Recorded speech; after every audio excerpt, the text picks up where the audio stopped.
На канале Абхазского телевидения вы смотрите информационный выпуск Камшикшара. Здравствуйте.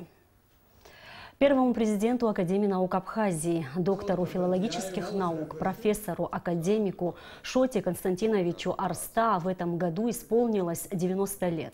Юбиляра принял президент Рауль Хаджимба. Глава государства отметил выдающийся вклад Шоты Арста в развитие науки, национального языкознания, учебно-воспитательной деятельности. Президент вручил академику, доктору филологических наук, профессору, лауреата государственной премии в области науки имени Дзидзаря Шоте Арста орден Ахизапша первой степени.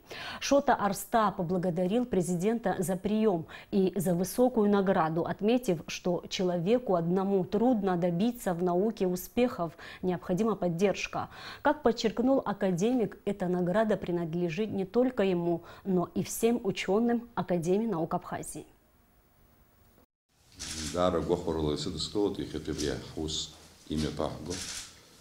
Шарт инагузалаги джабар чан зара дырана ачарра зерджа апсу безша ахчерджа апенкарра инагузалаги ахшаранатон хымпада хизы шапха ирасроб магана ускуишто шоғоп акыршукса шамазрахтаху яре анауга анги иқаш засарацзоб Ишзеги да гуамча губзера загирла аманшалара. Сجبا خوتي بسخاخ انتكار زرغن زي حركنا خشرا خفتز دار تبوك حوش اصفر اخويس السمة ترى الصبح سقوي انا قوم احترى واكاديمي حي انستيتوت خو ايرل شوالا ناس اوسرويت وبرز زي إيران شوب حوشي سبخزوت سرا وشي يقوم إيران إزبان أقدر سسمة سرا دويمة سرا ناوكا جيزغتزون سرا جيزغتزون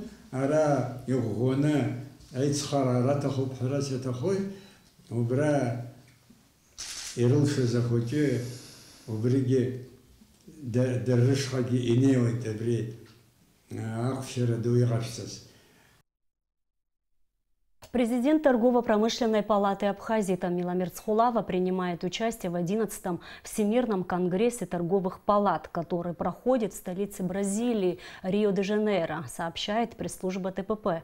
С организаторами конгресса выступают Конфедерация коммерческих ассоциаций Бразилии и Всемирная федерация торговых палат, которая с периодичностью раз в 2 года проводит всемирные конгрессы торговых палат поочередно на всех континентах мира. Всемирный конгресс торговых палат – это наиболее масштабное, престижное международное мероприятие по линии торговых палат, в котором принимают участие делегации более чем из 100 стран мира. В работе конгресса также участвуют видные политические деятели, руководители ведущих международных экономических организаций, лидеры мирового бизнеса, представители малых и средних предприятий. Работа конгресса продлится до 14 июня. При поддержке Управления образования города Сухум совместно со специалистами в области здорового питания в детских садах Сухума было введено в качестве пробного новое меню. Основные изменения коснулись завтрака малышей и были введены на неделю. О том, как дети и их родители восприняли такое нововведение и какое решение было принято Управлением столичного образования, в нашем следующем репортаже.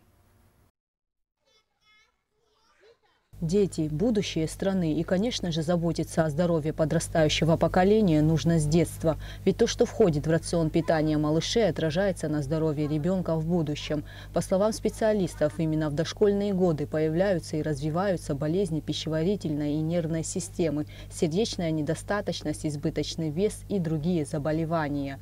И, как говорят специалисты, в первую очередь это связано с неправильным питанием. В связи с этим в детских садах Сухума было разработано новое меню, в котором основные изменения касались завтрака. Из рациона частично было исключено молоко. По утрам в разные дни растущему организму предлагали кашу на воде с сухофруктами, вареное яйцо с огурцом, а 3 раза в неделю белый хлеб заменяли кукурузным. Такое меню обуславливалось тем, что завтрак должен содержать нужное количество калорий и витаминов для растущего организма.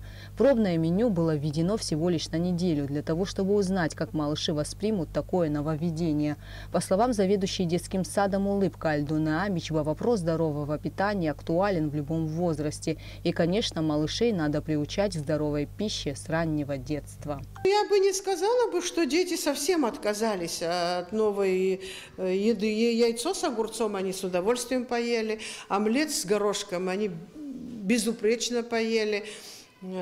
И кашу насыщенную с фруктами и ягодами есть кто поел, кто не поел. Сейчас все идеально не бывает, и в обычных случаях мы имеем отходы в виде каши, но там почему-то мы не паникуем. Мы все едины в одном мнении, что детям по утрам необходима здоровая пища. Если говорить о привычках, конечно, они так быстро не привыкнут к новой каше. Они-то быстро привыкают к чипсам, к бургерам. Это что же не наша пища? Это же надо развивать рецепторы. Сегодня они не примут, завтра примут. Но мы на то и есть, чтобы их учить, чтобы развивать в них эти рецепторы, чтобы отходить от этой вредной пищи, от излишнего сахара, от искусственного молока. Решение изменить меню детских садов Сухума было принято не сразу. Этот вопрос долго обсуждался представителями столичного управления образования со специалистами в области питания. Основной акцент был сделан на уменьшении употребления сахара, который пагубно влияет на здоровье. Заведующая детским садом Амра Тамара Скидина также отмечает важность правильного подхода к питанию малышей. Что касается вопроса питания, то, конечно, здесь нужно подойти со всех сторон более грамотно. В действительности мы работаем по тем стандартам, которые разработаны Российской Федерации, и используем их меню раскладки, где выделяются и химические составы, калорийность, и все, набор продуктов, и то, что предусмотрено ребенку, его норма на каждый день питания. Мы, взрослые, много узнали нового, понимаете? Потому что необходимо провести огромную просветительскую работу среди населения, среди родителей, показать, что интересного мы можем придать детям, но самое главное, чтобы эта пища была сбалансированной, чтобы она была здоровой, чтобы дети полностью могли получить пищу и по химическому составу, по калорийности, по витаминам, то, что необходимо, и чтобы она была усвояемой детьми. В конце так называемой пробной недели представители отдела образования города Сухум по вопросу внесения изменений в меню дошкольных учреждений провели собрание с участием специалистов, врачей-диетологов. По словам Людмилы Адлиба, все едины во мнении, что предложенное меню полезно. Теперь, чтобы официально внести новое меню во всех дошкольных учреждениях Абхазии, необходимо, чтобы его одобрили в санэпидинстанции. Гугуца Вардания, Томас Чиковани, Абхазское телевидение. В последнее время в Ачимчирском районе вновь участились случаи нападения диких животных на домовладение людей. А жителя села Пакуаш Джарназа Чачхали прямо во дворе собственного дома укусил волк. Репортаж Саида Джерсаля. По словам специалистов, за последние 5 лет популяция шакалов по всей республике увеличилась в разы. Очень часто они выходят на республиканскую трассу и даже приближаются к домовладениям людей. Как отмечают сельчане, из-за нападений диких животных они несут большие убытки. К примеру, у жителя села Лашкиндар Риваза Басария в течение года волки и шакалы загрызли более 10 голов скотины. Агыкшык цысит бгаладжқәа, ԥыџьмақәа. Ара ихәуа ианалагалакгьы иааҳакәыршаны аҟами аҳәҳәара аҟаара иалагот. Арахә уаха игәарымлаз уи ашьҭалара аҭахӡам. Уи иҟамызшәа иԥхьаӡа ажәқәа, ажәхьақәа, аџьагьалқәа. Шықәсык ибжагьы рыҩныҵҟала сара схаҭа ижәбо жәахах ак ҳзалымхӡакәаны абас аҟами индырҵәеит. Ақәыџьмаҵәҟьа уажәы мызки ҩымз раҟара ҵуеит, самашәыр ҟанамҵаз ацаха аҵыхәтәаны абра сыцәк рфеит, ушьҭа ҩымз ҟаҵуеит. Уи аамышьҭахь егьырҭ абгалаџқәа. Абгалаџқәа урҭгьы аидгылара актив аадырԥшуеит, иашан иуҳәозар. Ԥшьба-хәба еизаны аҟами ажә иакәшо дцәызаргьы иакәшот, ирааԥсаны икажьны аҟами уигьы иахьдырӡом. Ақәыџьма раҵкыс урҭ иаҳа иацәахеит рхаԥхьаӡара. Акаамеҭ ыҟоуп, шьапыла унеиуама, машьынала унеиуама аами иуҿаҳауеит, ани уҿаҳауеит, ари уҿаҳауеит. Арахә мааргьы срышьҭалеит ҳәа унапы ркала ус узцаӡом. В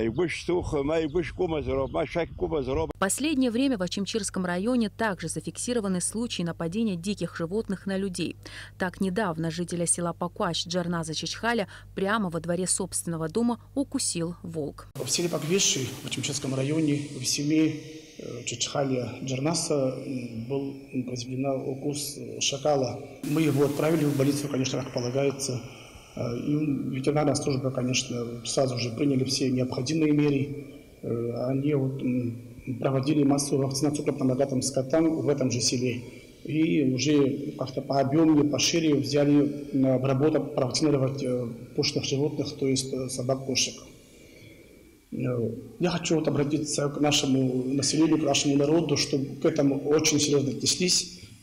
Ко всем этим людям убедительная просьба. Недавно мы проводили тут отстрел этих диких животных. Как бы было прекращено, обязательно будем продолжать эту работу. Как отметил Ахра Амичба по поручению премьер-министра Валерия Абганба, программа по отстрелу шакалов и волков будет продолжена. Кама Адлиба, Саид Джарсаля, Анатолий Малания, Абхазское телевидение. Председатель Государственного комитета Республики Абхазия по физической культуре и спорту Баграт Хутаба находится с рабочей поездкой в Сирийской Арабской Республике, сообщается на официальном сайте Госкомспорта Абхазии. В рамках поездки Баграт Хутаба обсудил с сирийскими коллегами вопросы проведения совместных спортивных мероприятий, учебно-тренировочных сборов как в Абхазии, так и в Сирии. Кроме того, глава Госкомспорта принял участие в ряде совещаний по различным видам спорта по вопросу взаимодействия со спортивными федерациями. Открытый шахматный турнир, посвященный Дню независимости России, прошел в Сухуми. В соревнованиях участвовали свыше 60 шахматистов всех возрастов из всех регионов Абхазии, а также гости из России. В результате бескомпромиссной борьбы победителем турнира стал Даниэль Гаспарян. Среди школьников победил Даниэль Полей, среди девушек Дарья Косян, среди ветеранов Борис Накопия. Все призеры были отмечены денежными призами, медалями и грамотами. Организаторы соревнования – представительство Россотрудничества и Федерация шахмат Абхазии. Как сообщил руководитель Россотрудничества Вадим Чеха, данный турнир станет ежегодным. Представительство Россотрудничества в Абхазии планирует и дальше поддерживать развитие детского спорта в стране. А сейчас о погоде. По сообщению Гидрометцентра, в Абхазии ожидается переменная облачность, ночью и утром дождь, возможен дождь с грозой. Днем преимущественно без осадков. Температура воздуха ночью плюс 17-22, днем 25-30 градусов. Температура морской воды плюс 22. И на этом наш выпуск завершен. Спасибо, что были с нами.